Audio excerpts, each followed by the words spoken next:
श्री गणेशाय नमः। पौष पुत्रदा एकादशी का महत्व एवं कथा। धर्मराज युधिष्ठिर कहने लगे कि हे भगवान, आपने पौष कृष्ण एकादशी अर्थात सफला एकादशी का महात्म्य बताकर बड़ी कृपा की। अब आप कृपा करके मुझे पौष माह के शुक्ल पक्ष की एकादशी के विषय में भी बतलाइए। इस एकादशी का क्या नाम है, इसके व्रत का क्या विधान है, इसकी विधि क्या है, इसका व्रत करने से किस फल की प्राप्ति होती है और उनमें कौन कौन से देवता का पूजन किया जाता है। कृपया यह विधान पूर्वक कहिए। भगवान कृष्ण बोले, पौष माह के शुक्ल पक्ष में आने वाली इस एकादशी को पौष पुत्रदा एकादशी कहा जाता है। इसमें भी नारायण भगवान की पूजा की जाती है। विधि पूर्वक इस व्रत को करना चाहिए। इस चर और अचर संसार में पुत्रदा एकादशी के व्रत के समान दूसरा कोई व्रत नहीं है।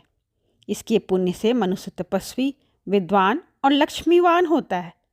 इसकी मैं एक कथा सुनाता हूँ, सो तुम ध्यानपूर्वक सुनो। पौष पुत्रदा एकादशी व्रत कथा। भद्रावती नामक नगरी में सुकेतुमान नाम का एक राजा राज्य करता था। उसके कोई पुत्र नहीं था। उसकी स्त्री का नाम शैव्या था। वह निपुत्री होने के कारण सदैव चिंतित रहा करती थी। राजा के पितर भी रो रो कर पिंड लिया करते थे और सोचा करते थे कि इसके बाद हमको कौन पिंड देगा। राजा को भाई, बांधव, धन, हाथी, घोड़े, राज्य और मंत्री, इन सब में से किसी से भी संतोष नहीं होता। वह सदैव यही विचार करता था कि मेरे मरने के बाद मुझको पिंडदान कौन करेगा। बिना पुत्र के पितरों और देवताओं का ऋण मैं कैसे चुका सकूंगा।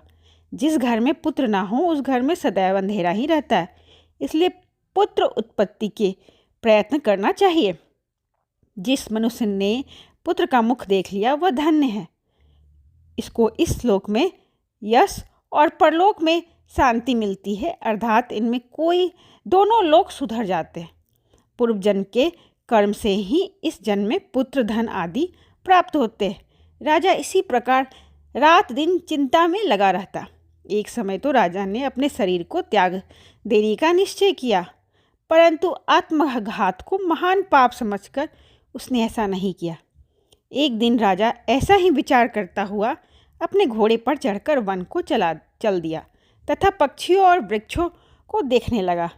उसने देखा कि वन में मृग, व्याघ्र, सूअर, सिंह, बंदर, सर्प आदि सब भ्रमण कर रहे थे। आगे कथा जारी रहेगी।